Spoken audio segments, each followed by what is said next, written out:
to discuss with you about the Discover courses here at CEC. And first thing first, what do you think about the series of the Oxford Discover book that we are using at our schools? I think they're brilliant. I mean, What about the content? the content is really interesting. With Discover students, because their English is at a very high level, you don't have to teach it so much like an English lesson, but you can teach it more like a subject lesson. So for example, this is Amazing Animals. About science. Yeah, so biology. I will be teaching this as a biology lesson rather than like an English lesson where I do really structured vocabulary. The book, like I said, is very interesting. It doesn't have much content in it, which I can understand that some people might be frustrated by that, but I think it's an amazing opportunity for teachers. It gives you so much freedom to talk to your students and find out what your students are interested in, and then teach them more about what they're interested in, using what we've learned in the book as a guideline.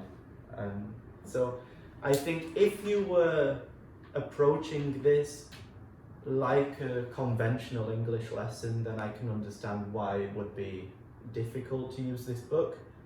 But to look at the book beforehand, think about what you're teaching, and approach it like a primary school lesson in that subject is the easiest way to use this book.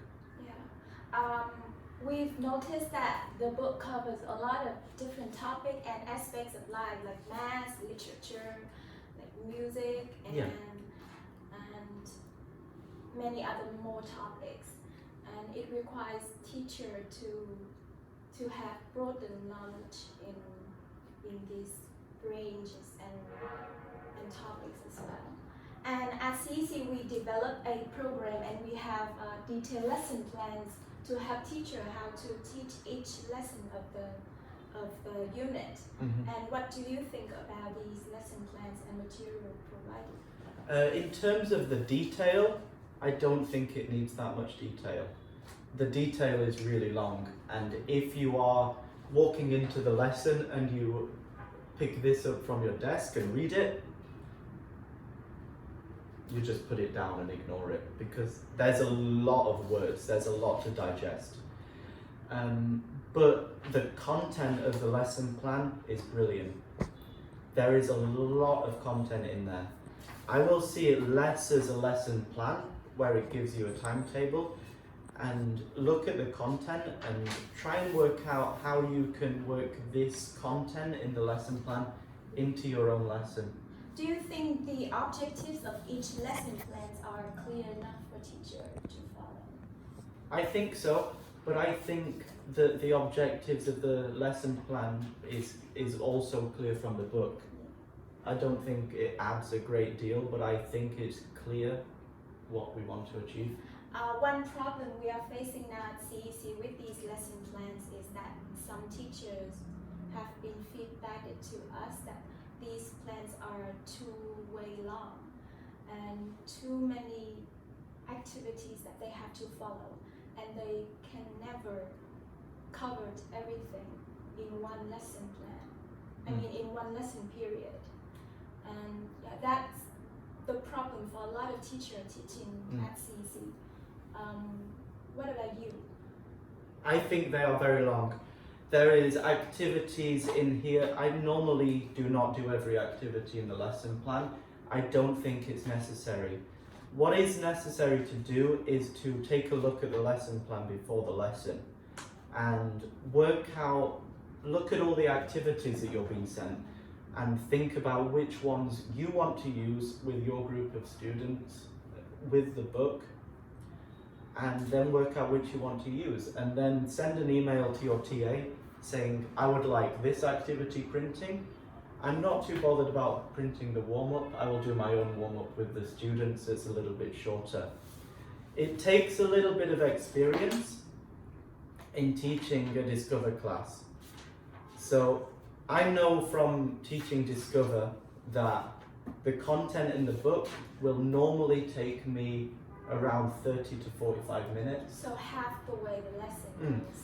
And then I need to look at the lesson plan and then build 30 or 45 minutes from the activities that are given in the lesson plan, which means I will not be able to use everything in here, no, but I don't think it's important to do everything. Just do the things you think are most beneficial to reaching the objectives that you have.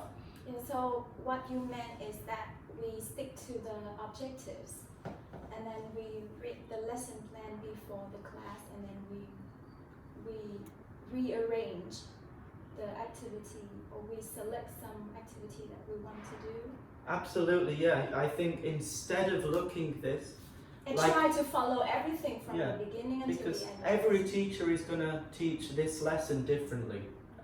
If you think that every teacher will deliver this lesson exactly the same, that's not going to happen. No.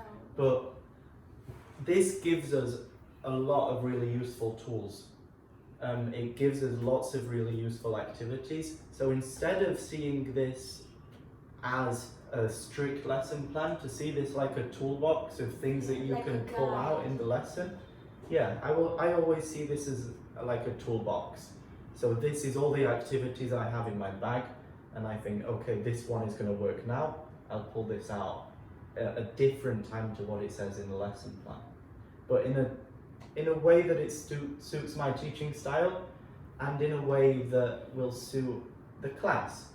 Because I don't think having one lesson plan for every teacher, for every class, is ever going to be perfect. So you need to make it flexible, and it takes a little bit of pre-planning to make it flexible.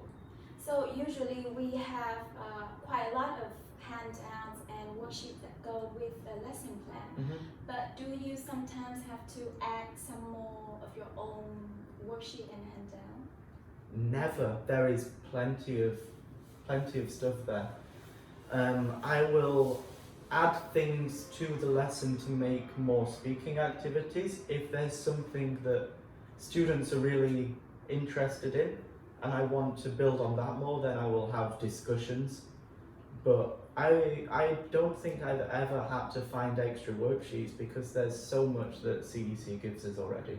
Yeah. And in the lesson plan, do you think that is too much activity that students have to sit? Do you want to add more activities that requires them to do physical activity, like they run and do game, they run around the classroom, asking, like doing surveys?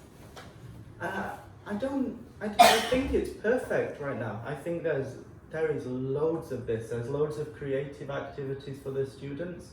There's some experiments there for the students. There's making things, having plays, doing surveys, doing presentations. I think that there is plenty of that already. But I think if the teacher wants to add something more, then there's enough freedom in the lesson plan in the book to add something more, as long as it's not strict that we have to do everything on there. Yeah. And any more advice you want to share to make other teachers plan teach their lesson better? I think it's just having knowledge in your head of how long things are going to take. Like having control of time. It's having control of time in the class, but also having knowledge when you're preparing of how long that's going to take. Because there's some of the warm-ups on the lesson plans. I've tried to do one of the warm-ups before, and the warm-up said 5-10 minutes, and But actually it wasn't realistic that you could do that activity in that amount of time. So it's having knowledge of how long the activity is going to take, instead of reading all of the words in the lesson plan and thinking that's how it's going to go. It's just having experience of your class and knowing how you can. And flexibility. Yeah. Dealing with what will happen during. Yeah, you have to know what your kids are interested in, and how you can make this lesson plan, these activities fit with your group of students.